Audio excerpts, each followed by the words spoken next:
Wizards! Some people love them, some people hate them. Some people think they're too crunchy and have too many rules. I agree, it's exactly why I love them. So I said, hey, if you like the weird, crunchy, rules-based class, there's a way higher chance that you're going to be searching for weird homebrew shit on the internet. Am I wrong? Hello, my name is Ethan Cadd, and this is Ethan's Magic Emporium, where today we'll be talking about the Order of Plague Wizard. It's a plague doctor, because people love those birdy little freaks. This is a wizard subclass all about turning your spells into diseases and pathogens and other toxic substances. I like to imagine that all of their spells and cantrips are weird gases and substances and weird alchemical shit, like Fireball is literally just two beakers into each other, tossed at high velocity. Or like if the spell Fog Cloud was even more self-explanatory. By manifesting their spells in this alchemical way, they can cause their magic to pass from person to person, leaving a trail of toxicity that can whittle down even the toughest foes over time. What they lack for in thaumaturgic spectacle, they make up with ceaseless vigor. Ceaseless vigor for a wizard, anyway. Starting at 2nd level, they get the class's primary ability, which is Infecting Spells. When a creature you target with a spell succeeds on an ability check or saving throw against the effect of your spell, or succeeds on an ability check or saving throw to remove the effect on a subsequent turn, you can use your reaction to force another creature within 15 feet of it to make the same roll. On a failed roll, that creature receives the effect that was resisted. Your concentration on the spell continues rather than starting again, and if succeeding on the saving throw would cause a creature to take half damage from the spell, the second creature targeted from the spell takes no damage if it succeeds, and only half as much if it fails. Basically, if the first creature succeeds on avoiding damage, the second creature can only get the second half of that damage, not just get hit with the spell again.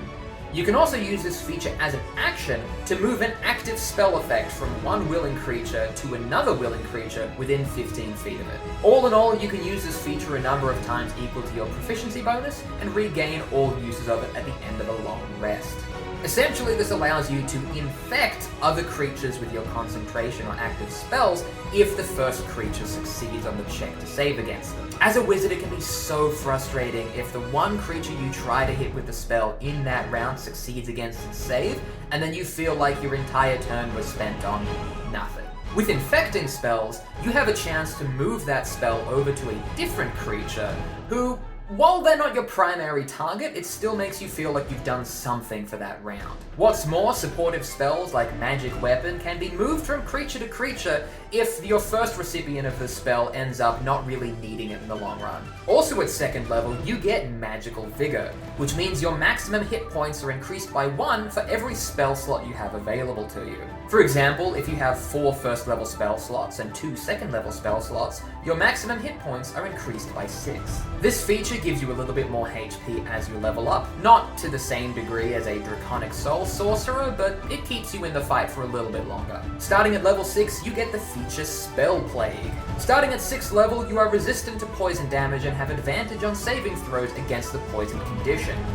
When a creature fails an ability check or saving throw in order to remove an effect of a spell you've already cast, or ends their turn in an area affected by a spell you're concentrating on, that creature can take poison damage equal to half your wizard level, rounded down.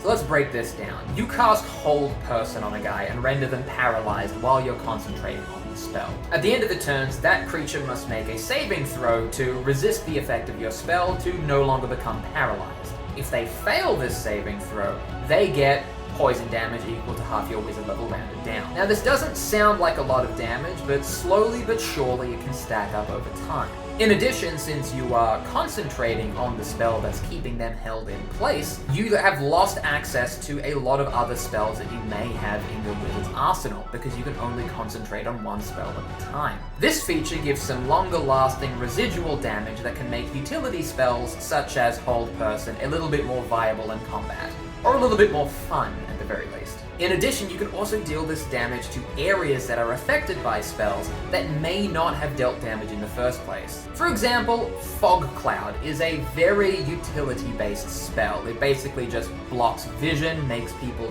harder to hit in the fog, things like that. However, with Spell Plague, if a creature ends their turn in the fog, they take some residual damage over time. This can cause enemy creatures to play a little bit more defensively and avoid areas with spells that you're currently concentrating on, even if they didn't deal damage in the first place. A lot of this wizard's abilities come back to concentration spells. I love concentration spells. They're good, they're fun, they have a lot of helpful effects that deal things over time. However, when you're in a fight and you cast a concentration spell, one of two things happens.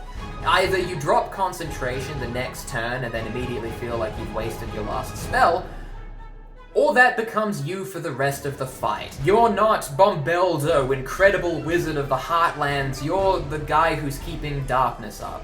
With Spell Plague and, by extension, Infecting Spells, these concentration spells can go a little bit further, last a little bit longer, and can be a little bit more fun to use in the thick of it. Also at level 6, you get Magical Restoration. Starting at 6th level, you gain 1 additional hit point every time you expend a hit die. In addition, you can add a bonus to your Arcane Recovery feature equal to half the amount of your wizard hit die you expend during a short rest. So, for example, this means that if you expend 6 wizard hit die, you can regain an additional 3 levels worth of spell slots. Arcane Recovery is an important wizard feature that I feel like we forget about a lot with D&D, so this feature just gives it a little bit of extra potency. At 10th level, you get the feature Leech, which I think is really fun. Starting at 10th level, you learn the Vampiric Touch spell if you don't already know it, or one other wizard spell if you already do have it. I'm not just going to give you a wasted spell, I'm no Grinch. When cast by you, Vampiric Touch has a range of 30 feet, and can be cast as a ranged attack roll when cast at a range greater than your reach, obviously. When you restore hit points from the Vampiric Touch spell, you can choose to add these hit points as temporary hit points instead, which last for 1 hour. As a bonus action, you can transfer any number of your temporary hit points gained by this feature to another creature within 30 feet of you. Once per short rest, you can cast this spell at a level equal to your proficiency bonus without expending a spell slot.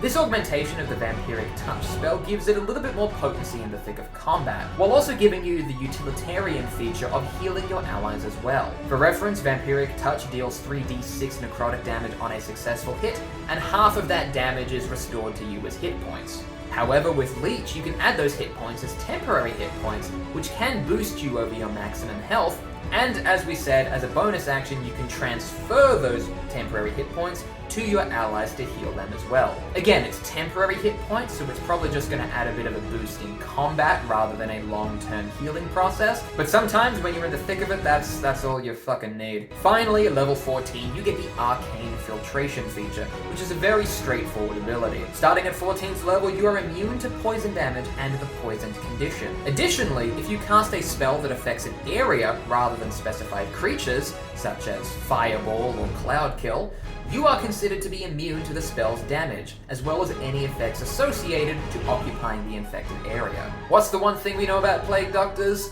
They wear the cool mask that protects them from stuff. They're protected from their own disease magic. Very straightforward, this allows the wizard to be a little bit more loosey-goosey with the area of effect spells that they have, and also allows them to fucking explode as they cast Fireball centered on them. I love wizards. Writing homebrew for wizards is an odd one, because like the primary feature of their class is their spell casting ability. Like, they have the ability to learn new spells, they get more customizability over the spells that they have access to. I feel like that's the main draw of the class, and all of the subclass features you get are just a bit of an added bonus. If you like the look of the Order of Plague Wizard, you can download the PDF entirely free at my itch.io, which I have linked in the description below, and you can also find all of the other homebrew that I made right there. If you want to keep up with my handy-dandy exploits, you can follow me on YouTube, TikTok, Twitter, Instagram, like I'm fucking everywhere. I do D&D, drawing, gaming, fashion, I'm kind of just a weird little guy, and if you like weird little guys, then seek help. Anyway, to all the wizard mains out there, stay crunchy, stay rules lawyery, be weird. Yeah.